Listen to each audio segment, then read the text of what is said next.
Ayan. Ayan! Isang Good magandang hapon afternoon. po. Magandang hapon po sa lahat ng mga mag-aaral sa ikapitong baita mula sa iba't ibang paaralan sa buong Pilipinas, Luzon, Visayas at Mindanao. Maligayang pagbabalik sa inyo, Tutor Maika. Yes, hello, good afternoon. Nandito ako ngayon, live na live syempre, dahil sa katatapos lang ng 2022 Regional Schools Press Conference. Ayan, magandang tanghali sa ating lahat, Tutor Magbati sa iyo, Jessica. Tutor Maika, Yes. sa inyong mga mag-aaral dyan sa Dasmariñas Integrated Yes. High School. At syempre po, pagbati na rin po sa ating bagong talagang ARD ng Region 4A Calabarzon, si Dr. Cherry Lou T. Repia. At syempre po ang aming bagong talagang Schools Division Superintendent Dr. Susan Oribiana ng SDO Rizal. Ayan, magpakilala na po tayo ngayong hapon na ito. Siyempre po, welcome po muli tayo sa DepEd E-Tulay online tutorial na hatid sa atin ng kagawaran ng Edukasyon ICTS Educational Technology Unit. At makakasama niyo po ako ngayong hapon. Ako po si Tutor Jessica Marie S. Borromeo, live na live sa aming paaralan na handang-handa na sa limited face-to-face sa darating po na Lunes. Mula po sa mataas na paaralang nasyonal na Abuyod Teresa Sub-Office Schools Division of Rizal Province. Yes, magandang hapon sa inyong lahat. Muli ako ay nandito, si Tutor Maika mula sa SDO Dasmariñas. At nais kong batiin ang aming SDS Dr. Raymond Cantonhos, ang aming punong guro Dr. Raimundo D. Reyes, ang aming OIC, Binibining Lorena Panganiban, ang aming EPS, Binibining Fragile Rafael, ang aming mga kaguruan sa aming paaralan DIHS, at ang lahat ng aming mag-aaral mula sa Dasmariñas Integrated High School. So yun, tuloy-tuloy tayo, Tutor Jessica. Yes, at syempre binabati din natin ang iba pa mga tuties natin sa Godofredo Reyes Senior Memorial High School. Ayan, nanonood din sa atin ang kanilang principal. Naku, napaka-exciting naman talaga ng ating tutorial. At good afternoon po. At syempre, tayo pa rin po ay nasa buwan ng kababaihan. Kaya ito po ang ating tema na agenda ng kababaihan tungo sa kaunlaran. Ayan. Syempre, patungkol pa rin dyan ang ating paksa ngayong hapon, Tutor Maika. Yun. Kaya syempre, dahil nawala ako yung nakaraang linggo, pero gayon pa man, nakita ko yung mga output ng ating mga tuties at talaga namang mukhang marami silang natutuhan. Ngayon, Tutor Jessica, malapit na naman magtapos ang ikatlong quarter dahil tayo ngayon ay nasa ika-6 na linggo kung saan tatalakayin natin, tatalakayin natin ang mga panandang anaphoric at cataphoric. Yun. Ayan. Okay. Siyempre, excited ng ating mga tuties gaya na rin ni Mark Platon, ni Carlo Miguel na bumabati sa atin. At meron din tayong bagong tutie mula sa Liano High School, si Zamaria Emory. Yan. Yes, nakita ko nga siya. John Adrian Datu. At siyempre, nandyan pa rin ang LFG Diamantina National High School, Grade 7 Hope, at syempre si Jeff Seal Agonoy Saludares. Magandang hapon po sa inyo.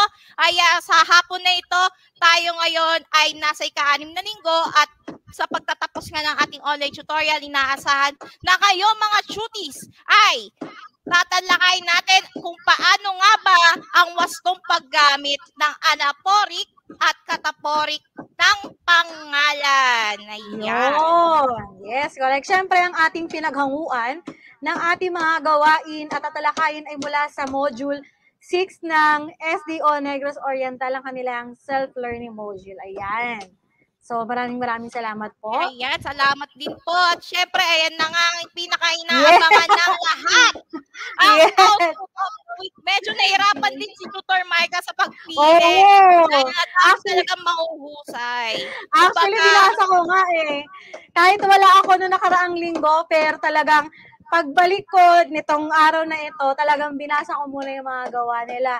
Marami nagpasa, pero talagang pumili lang tayo talaga ng sa palagay natin ay talagang napakahusay. Ito talaga ang mga best of the very best. Yes, correct. Na nagpamalas ng kanilang galing at ang king talento sa pananaliksik ng dulaang pang-telebisyon. Unahin na natin kung sino ang ating first tutie na nakapagpasa nung nakaraang Miyerkules. Ayan na, Tutor Maika. Ayan. Siyempre, si Alriza Zaiden Gaza. Ayan, ito yung kanyang output, ang kanyang sinaliksik na dulang pang telebisyon ay Encantadia. Ayan. Yan. Ang maliban Mabuti dyan, ka. Shooter Jessica, si Alriza ay nag-post siya na talagang napakahusay rin dahil siya ay member ng SPJ na kanilang paaralan. So, pagbati sa'yo, Alriza. Ayan. Magbati sa'yo, Alriza.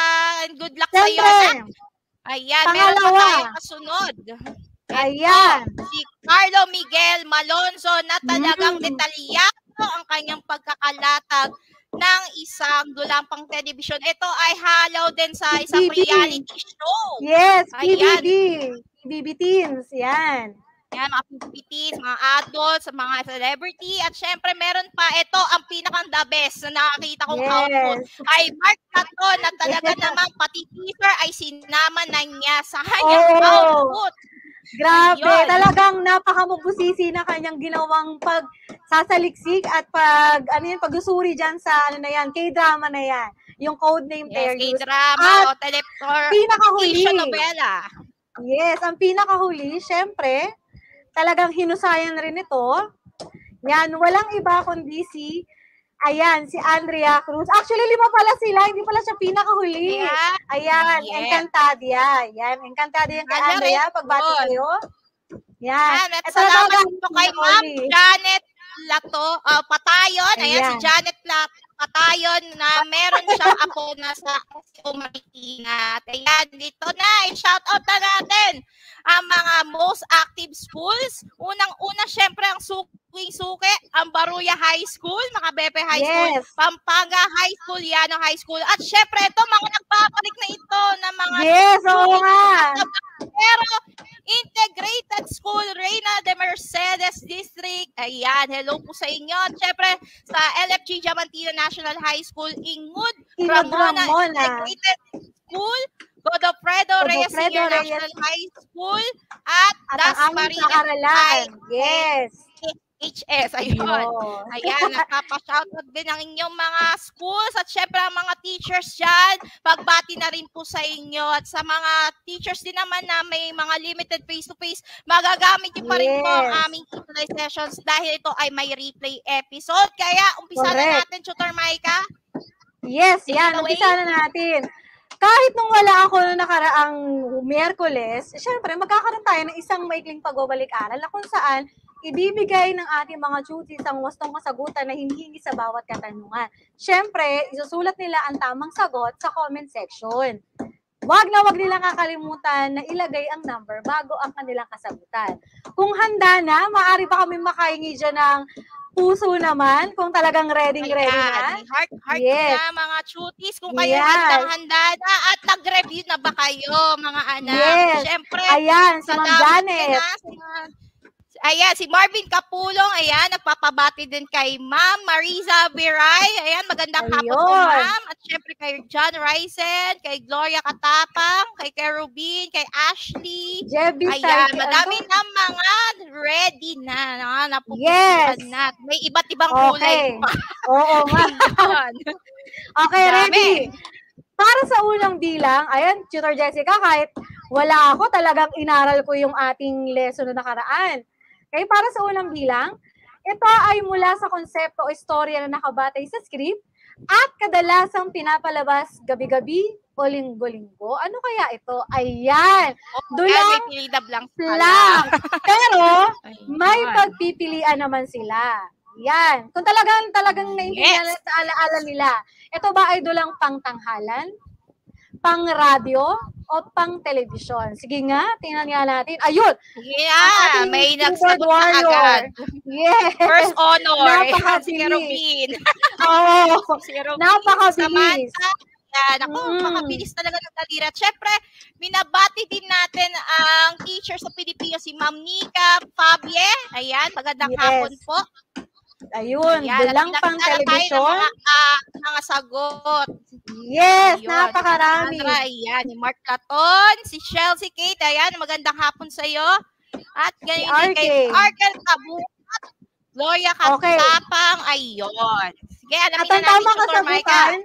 Ay dulang Pantelebisyon. Napakahuhusay, talagang naalala pa nila, no? Yan, Okay. very good, very good. Ayun. Pangalawang bilang, May 10 Tutor puntos Jessica. na kayo ha, mga cuties. Ito na ang kasunod. Yan. Isang Sige, go. uri ng seryeng pang-telebisyon. Ayan na, seryeng pang-telebisyon. Kung kanina ay meron tayong dulang seryeng pang-telebisyon na kung saan umiikot lamang ang kwento sa buhay ng bida. Ano kaya ito? Yan. Higan drama, telenovela ba, o fantaserye? Comment down your answers. Yes, Yun. ayan. Yun. Ayan, good afternoon, Chelsea Kate. Hello. Ayan, Pati kay magandang Ma'am hapon din. Jocelyn. Ma'am Ayun. Jocelyn, hello po. Kay Ma'am Angelica Velado. Yun. Yun, meron din nanonood sa iyo. Ayan, si Yes, si Ruel Ruel Allen. Allen Birata. Yes. Ayun. May telenovela tayong sagot at meron ding Sunod-sunod iba-ibang na. mga sagot. Ayan, sunod-sunod. Si Yes, Julia, ano bang si tamang Artie. kasagutan? Yun.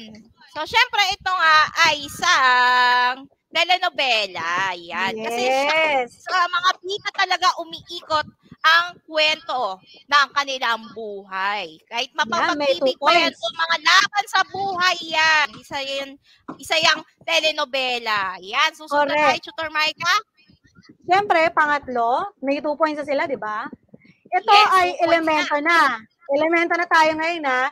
Elemento ng dulang pantelebisyon na nagbibigay buhay sa dula sa pamamagitan ng pagbigkas at pagkilo sa tanghalan. Ano kaya yung elemento na iyan? Ayun ang pagpipilian. Tauhan ba yan, tanghalan, o manonood? Sige nga, ayun. Sino kaya ang mga nasa Yes. elementong yan? O anong uri ng elemento ng dulang pang telebisyon na nagbibigay buhay sa dula? O sino yung kumikilos? Ayan ha, Yes, sino? correct. Yung Ayan na ang bumibigkas clue. At ng meron din dialogo. tayong viewer sa YouTube, si Carlet Dejen Langhain. Langahin. Yan. Yes, Langhain, ayun. yun. Tauhan At syempre, daw, sabi nila. shoutout din kay Aksya F. Patayo ng SDO Marikina. Pinapabati ka ng iyong lola, Janet. Ayun. Ayun. At may mga Tauhan. sagot na. Yes. Ayan, Ang kasagutan nila ay tauhan. Siyempre, ang number 3 ay tauhan. Very good. Okay, talagang Yan, ito mahusay ay talaga. kailangan at mahalaga yan. Yes, Tutor Jessica, number 4 na tayo. Ayan, sa ika-4, ayan, may 3 points na kayo mga cuties, pero dito Yes. kayo sa number 4, mauhulaan nyo kaya ang pinakakaluluwa ng isang dula na lahat ng bagay isinang-alang-alang sa dula ay naaayon dito, walang dula o pagtatanghal kung wala. Kung walang ito. ito. Yan. Hindi pwede mawala Yan. yan. Ito Yes. ang kaluluwa. Ito nga ba ay tema, direktor, o script? Yun. Pili na. Ayan si Arnold. Pili lang ng Good isa. afternoon Meron kay na Arnold nagsagot. Panton.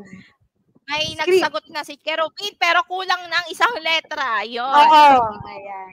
Yes, Yan, good si afternoon kay Ray, Arnold Panton. Yan. From Si Godofredo Reyes. Chelsea. Ayan, medyo Kulang naguluhan sila sila. sa spelling. Ayan, ha? Oo. Naguluhan sila sa spelling. May nagsagot din ng director, may nagsagot din ng Yes. tema. Pero ang totoong sagot dyan, mga cuties, ay, syempre, script. Kumbaga, Correct. sa Script. tinalakay natin sa nakaraang linggo, ito nga talaga ang pinakang kaluluwa at hindi mabubuo ang isang produksyon kapag wala tayong inihandang script. Ayan, Tama, mahusay nga mga yes. cuties. At may panghuli pa tayo, Tutor Maika. Yes. Para sa huling bilang, ayan.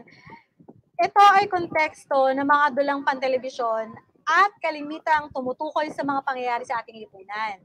Gaya ng ibang panitikan, karamihan sa mga dulang pantelebisyon na ating napapanood ay hango sa totoong buhay. Yun, ito ang pagpipilian nila.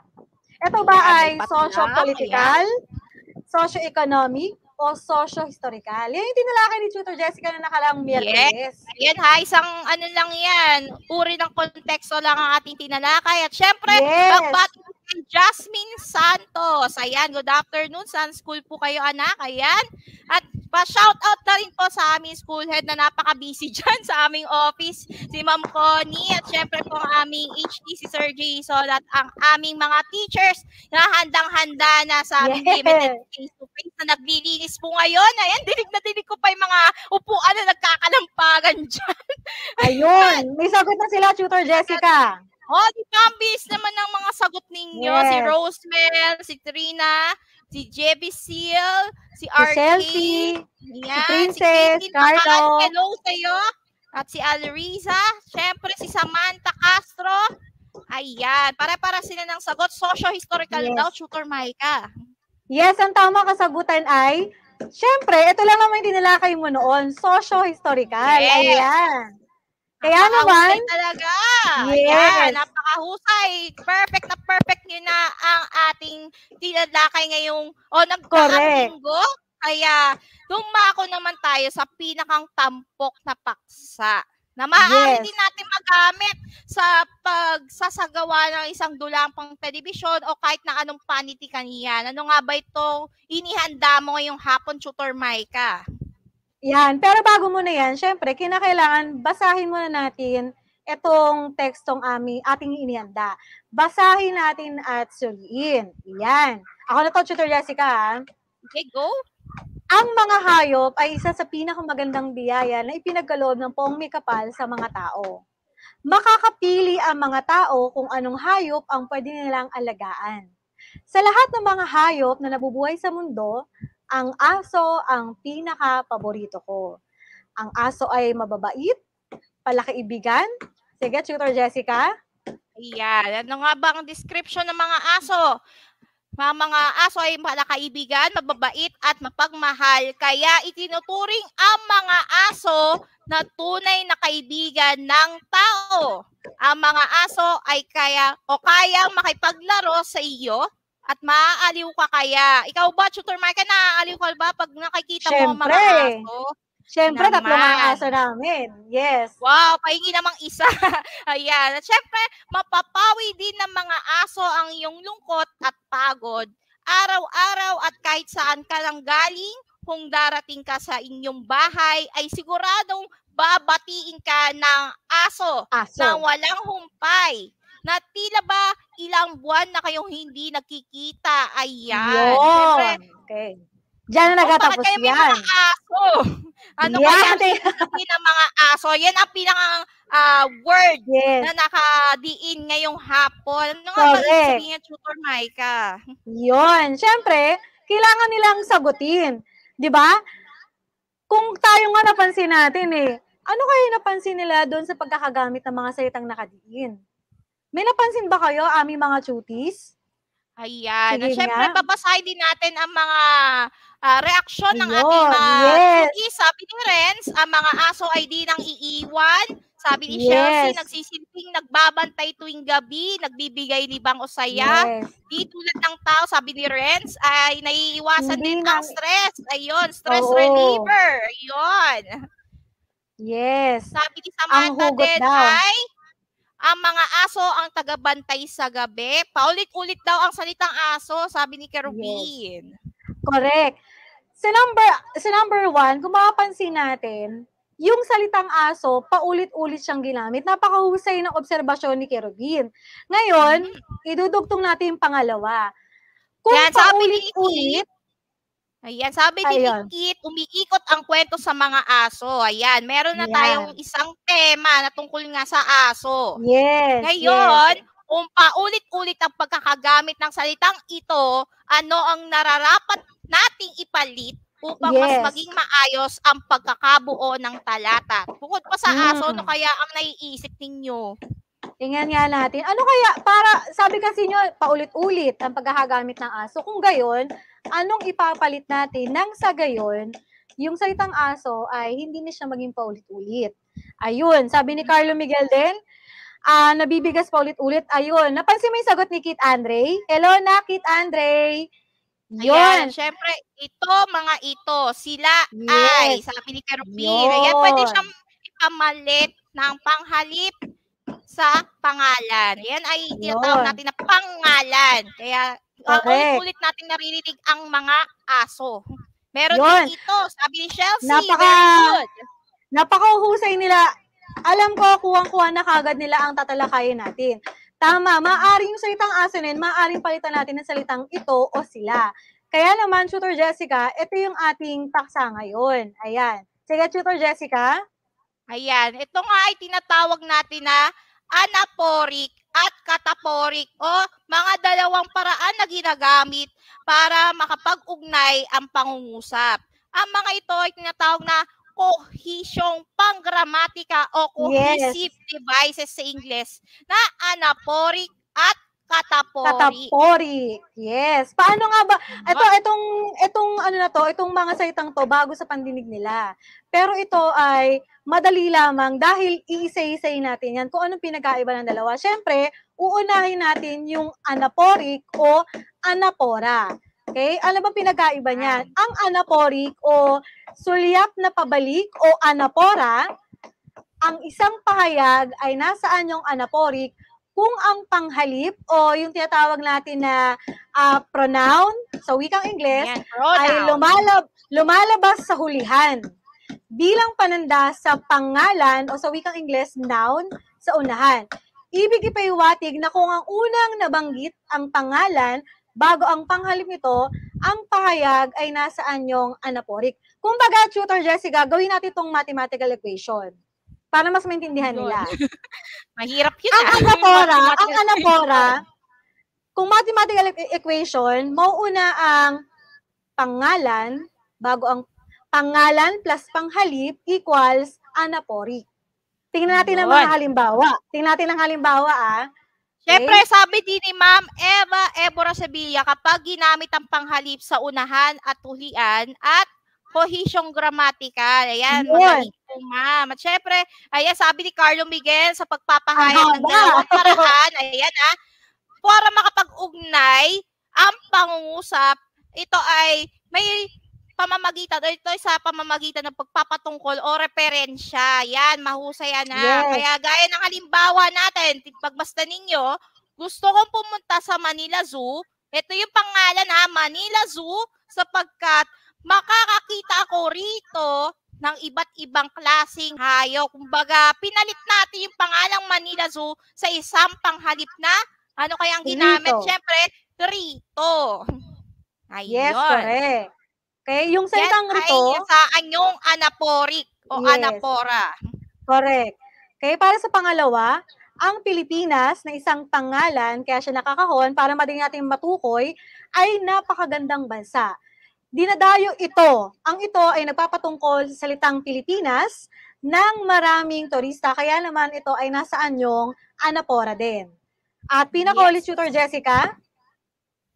Ayan, sina Raymond, ito dalawang pangalan na to. Sina Raymond at Archel ay magkababata at sila ay matalik na magkakaibigan. Ayan, kung napansin nyo, si Raymond at si Archel, dalawang pangalan, kaya ginamit natin na anapora o anaporic ay sila o panghalip. Ngayon. Siyempre sabi din ni Alrisa, rito pong pamalit sa Manila Zoo. Ayan, mahusay, anak. Correct. Yes, ayun. At sabi din ni Mark Platon, ginagamit ang mga anaporic at metapora upang maitaas ang kaalamang panggramatika. Napakahusay talaga ni Mark Platon. Yes. Yun. So, tatandaan lang nila yung formula. Para masabi nila nasaan yung anapora, mauuna yung noun. Pangalan plus panghalip o yung pronoun equals anapora.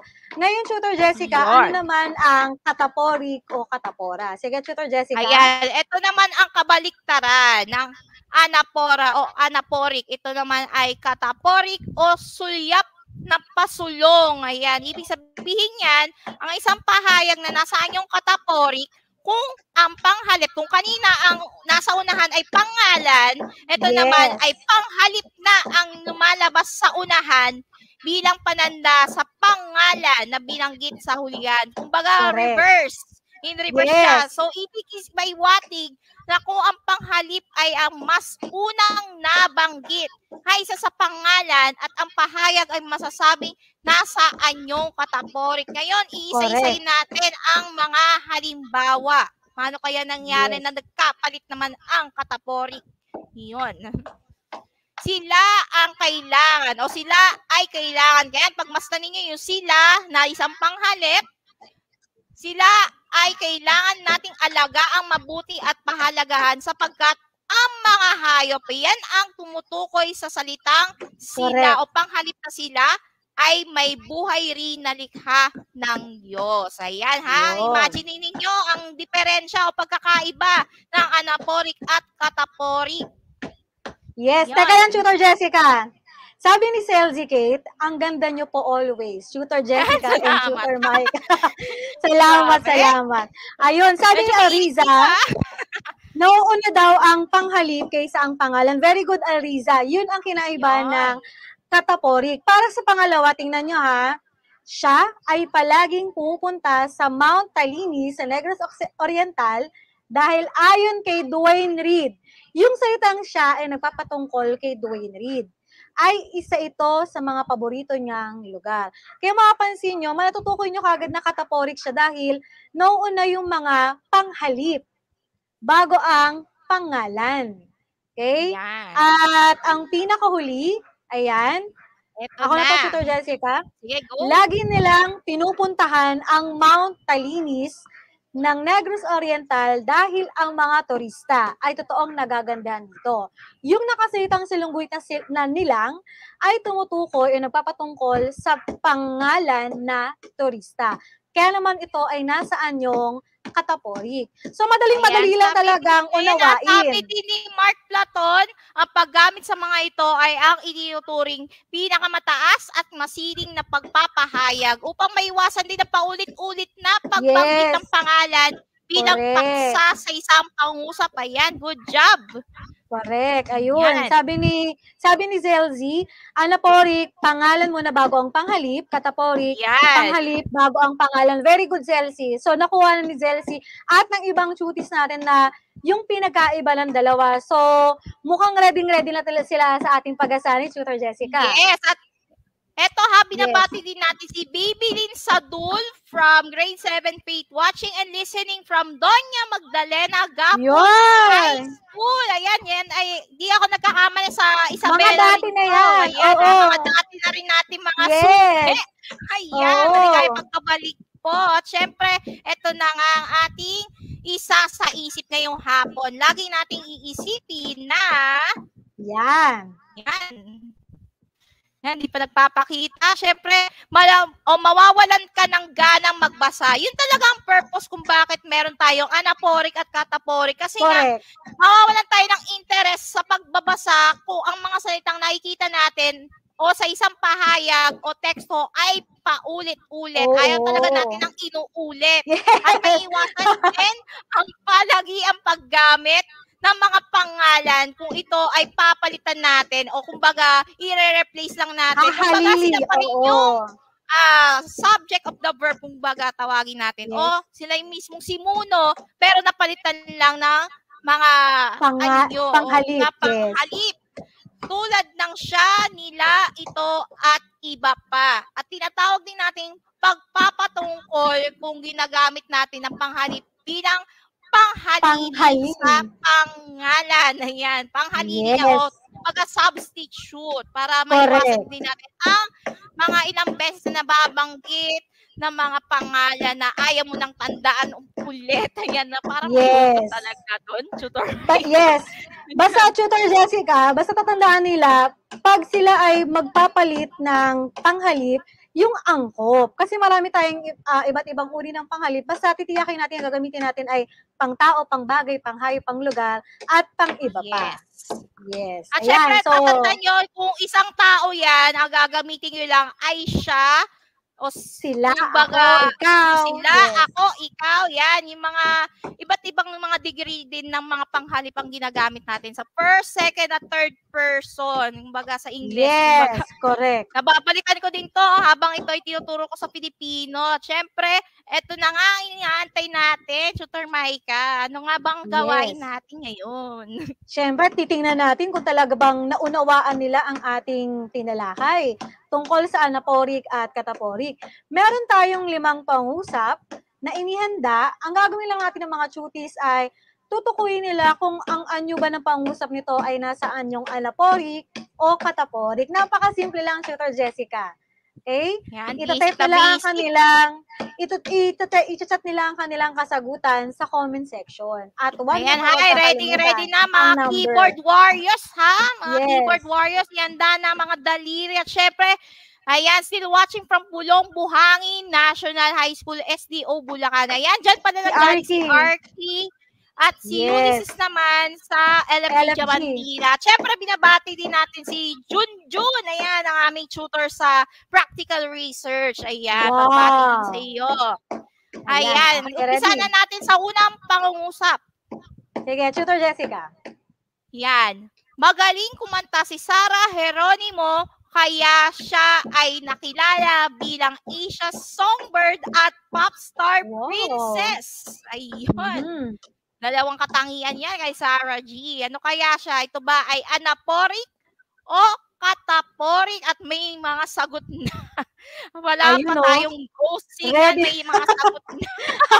Ayun. Advance mag-isip ang mga cuties natin. Ayan. Yes. Ayun. Alam mo, si isa lang Gloria. kasagutan nila. Yan. Oo, isa lang. Kasi nga madali Isa lang. lang. Dahil Yes. sa umpisa pa lang ng pangungusap, kita na natin kung sino ang nasa pangalan, si Sarah Geronimo at yung kanyang panghalip na siya. Kaya ito nga ay isang kontekstong anaphoric. Yes. Tama nga ba yun? napakahusay. Anaphoric. 1 point. Very 1 good, point very na good. sila. Ayan, may 1 point na. Para sa pangalawang bilang, yan, dapat mo silang respetuhin at alagaang mabuti dahil sila ay iyong mga magulang. Yan. Sino kayang tinutukoy na salitang sila? Yun. Yan yung sila. At ano kaya ang pangalan dyan? Siyempre, salamat sa clap emoji. Ayan. Si Ma'am Janet. Yes. Ayan. Nagsidagsaan na ulit ang mga sagot. Oo. As always.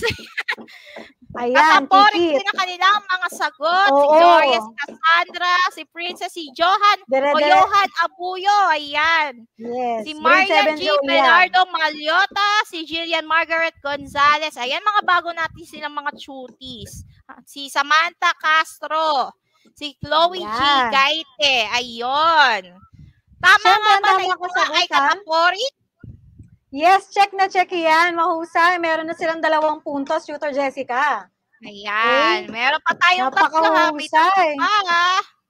Yes, Siyempre, number 3. ano kaya ang susunod? Number 3. Yan. Mabait at palalaro ang kanilang aso. Kaya naghihinayang ang kanilang pamilya ng mamatay. Oh, naku, nakakalungkot naman ang aso.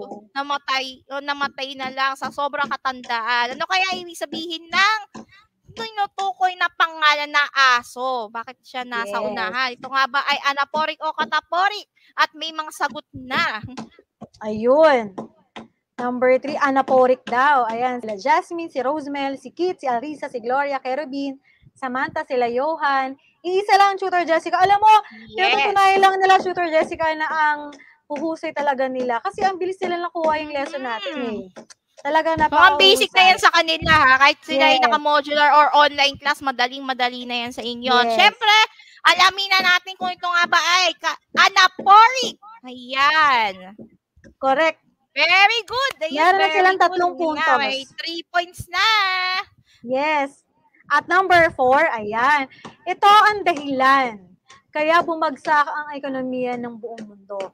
Kaya ang COVID-19 ay patuloy na hinahanapan ng lunas. Okay? So yung ito, na salita, ang pinatutungkulan niyan ay COVID-19. Anong uri kaya yung nagpapatungkol? Ito ba ay anaphoric o cataphoric? Yan. Yan, may Carlo mga Miguel. sagot agad. Ang number 4, si Carlo Miguel. Napakabilis. Pag sulyap ko lang ganito saglit, nakita ko na kagad.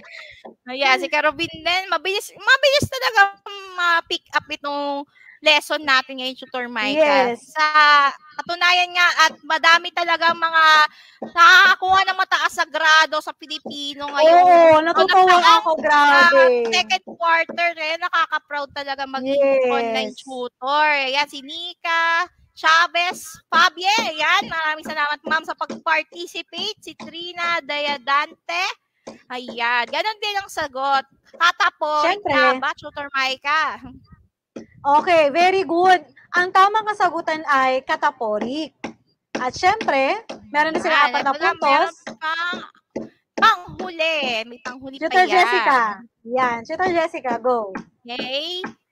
Sa panghuli, ayan, habang inaantay, wala pa ring natagpo ang luna sa pandemyang ito. Ang COVID-19 ay isang dagok na kumitil ng maraming buhay. Ayan. Para kanina din, ganyan din ang naging pangungusap. Pero iba ang kanyang dulot-dulo ng pagsisisi o dulot ng pagbagsak ng pandemya o ng ekonomiya dahil sa pandemya kinakaharapan natin. Bagamat meron tayong mga ibang lugar na matataas pa rin ang kaso ng COVID, kaya pa rin tayo magpakampante. Kung gusto nyo magpabakuna na agad-agad. At syempre, yung iba naman na nag-hesitate pa na magpabakuna, kumonsulta pa rin kayo sa totoong eksperto, ang ating mga doktor. At syempre, ito na nga ang sagot. Puro katapori. Oo, puro katapori. Syempre, Tutor Jessica, ang tamang kasagutan ay? Ang tamang sagot ay... Tanan! Yes! Ataporik yan. Ako, napakagaling talaga. Napakagaling. Alam mo, wala akong nakita nagkamali sa kanila, Tutor Jessica. Wala, actually wala. Lahat sila perfect. Yes. 5/5 ang score nila. Kaya naman, talagang tuwan-tuwa tayo. Una pa lamang hanggang sa ngayon, talagang naintindihan nila ang ating tinuro dahil higit sa mauhusay sila, madali ang ating tinalaki na paksa ngayon. Kaya naman, madali. Itong iwan natin hamon sa kanila. Yan. Ito din hamon natin sa kanila. 5/5. Yay, 5/5. Ayan, very good, very good. Ayan. At syempre, salamat din sa mga nag-participate ngayong hapon na ito. At kung kayo man ay hindi nakapag-participate at nasa gitna pa kayo ng face-to-face, may team replay pa rin tayo at magpapakita pa rin ang ating quarter 3 review flicks. Ayan, sa mga team replay. At syempre, para sa ating hamon ngayong hapon, sumulat ng isang talata batay sa nakikita yung larawan. Ano kayo nakikita ninyo? May mga alagang hayop. Tutor Jessica, wait lang, baka ang larawang kunin nila yung tayong dalawa. Yung nasa kabila po, yung nasa bandang kanan. Ayan yung mga alagang hayop na may hawak, ha? Hindi kami, ha? Baka ilagay nyo kami sa larawan, ha? Siyempre, ang nakikita nyo ay isang pamilya na may alagang hayop. Yan ang gagamitan nyo ngayon ng anaporik at kataporik na pananda sa paggawa o pagbuo ng pangungusap. At huwag kakalimutan, Tutor Micah, ha, ikahon ninyo ang nagamit na pangalan at sa lungguhitan ang panghalip. Ayan na, yung kagaya kanina sa example, yan ang gagawin ninyong pattern. Kung yan ay anaporik, ayan, sa unahan din ang pangalan at syempre sa dulo yung panghalip at kataporik naman, yung unahan naman ang panghalip at pangalan naman ang nasa dulo. Ayan. Siyempre, susulat nyo, pwede ring i-video ninyo. Na-appreciate ko din mga grabe. Ang ating nakakatawa. Oo, nakakatawa nga, Tutor Jessica. Kaya naman, huwag nilang kakalimutan ng ating hashtag. Yan. Yan, Itala Level Up, Week at Practical ni Tutor Jessica, Tutor Micah, hashtag Filipino7. At saan nila ipapadala yan? Siyempre, maaari nila ipadala yan sa Facebook group ng DepEd Itolay o kaya naman sa ating Facebook group, ang Filipino 7 Week at Practical. Pwede rin kayo mag-join dyan kahit ano man dyan sa ating Facebook group na dumadami at lumalawak ang ating mga cuties mula sa Luzon, Visayas at Mindanao. Siyempre, sa susunod na linggo, ano pa ang susunod nating pag-aaralan? Ito na. Ako, napaka-exciting. Balita. 2 linggo na lang. Ayan ang paborito natin, Tutor Micah. Balita.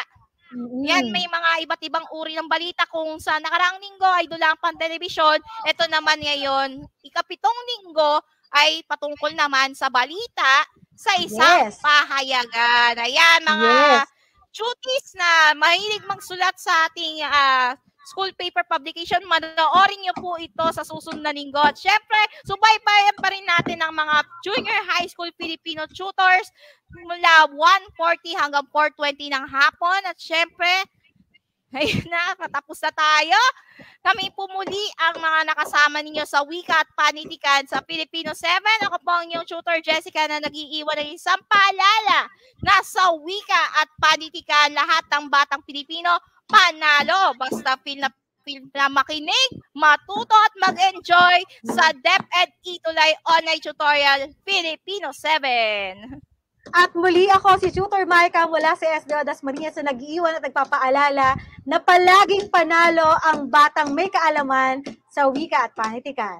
Kaya naman, ayan. At syempre, kung gusto ninyo na magbigay ng komento o suwestyon, maaari lamang kayong mag-iwan ng inyong mga komento sa tinyurl.com/deped or Itulay feedback form at i-scan ang QR code. At pwede niyo rin kami i-PM kung gusto ninyo magbahagi ng inyong tagumpay sa panonood ng ating Itulay online tutorial. At malay nyo, kayo din ay mapipicture din sa DepEd Itulay Facebook page. Ayan, abang-abang lang kayo. At syempre, abangan nyo po sa susunod nating tutors sa Filipino 8. Wala kung iba kundi si Tutor Ronel at Tutor Mel. Ayan, maraming salamat po. Paalam sa inyong lahat.